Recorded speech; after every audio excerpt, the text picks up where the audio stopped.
right, friends, we are in Nehemiah. This is week number 3, and we're focusing on chapter 2, verses 9 through 20. And for application this week, we're going to be doing what Nehemiah is doing at this point in the story. As you recall, I've mentioned how we go through this story and this journey through Nehemiah. We're going to just kind of see the example of Nehemiah, try to identify with him, and then apply what we see him doing in our own lives. The first week, you should have identified an area of your life in which you're inviting and hoping to see God build that area of your life. Last week, week number 2, we talked about starting to formulate a plan of how to partner with God to see that area of your life be built. This week, it's really all about crafting a God-sized vision for your life, right? Being able to articulate where you hope to see yourself in maybe 2 or 3 years as God starts to work in your life.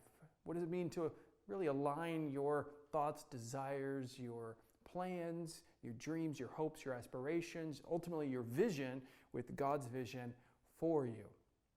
We see Nehemiah doing this in verse 17, where he talks to the people about the problem, which is the city of Jerusalem's in ruins, and he gives a solution, which is let's rebuild the wall. But then he actually says the reason why it's important to him. He says that we may no longer suffer derision, that they've been being mocked, ridiculed as a people. And so ultimately, his vision is to not only rebuild the wall, but it's to reestablish the people so that they don't suffer anymore. That's what he's hoping for.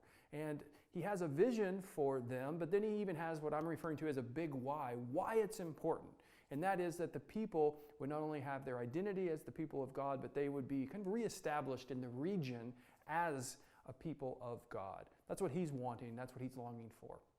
As I consider doing this for myself, kind of crafting a vision, what I did is I wrote something out, and I'm going to share it with you in a minute.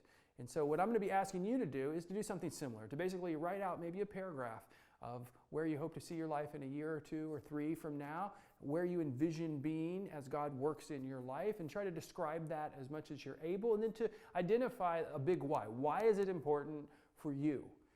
This is kind of your motivator. For me, this is what I wrote. And as you know, I mentioned before that the area of my life where I'm really asking God to focus on and to build is an area of shame, where I'm hoping to see God do some healing work in my heart regarding shame. And my goal for 2021 is to identify the root of the shame and then be able to experience some freedom from shame. And so here's what I wrote out for kind of the vision of that area of life. I wrote out that I want to enjoy being fully known and fully accepted by God without feeling any shame. I long to be fully free of shame so that I can flourish in my relationship with God, and then out of my relationship with God, be able to flourish in my relationships with my wife, my children, my friends, my church, and others. And I envision a day where my struggle with shame actually becomes a living testimony of Jesus' healing and redemption. And so the big why for me, like why is this important, is I want freedom from shame to enjoy God so that I can flourish in my relationship with God and others.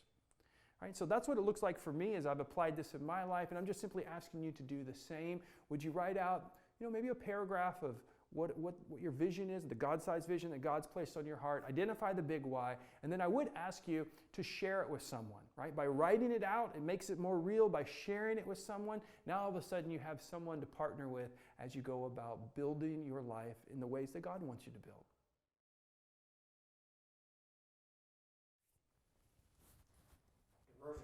Derision. That's such a weird word, man. Derision. Is that what it is? It's derision. Derision? Yeah. Gosh, dang You it. were saying it like DERURRSION. Why didn't you tell me this earlier? You got to help me on that kind of stuff if I say it wrong. Well, Shelly normally does. Derision. Yeah, derision. Derision. It's fun because it's like your Okie pronunciation things coming out. Yeah.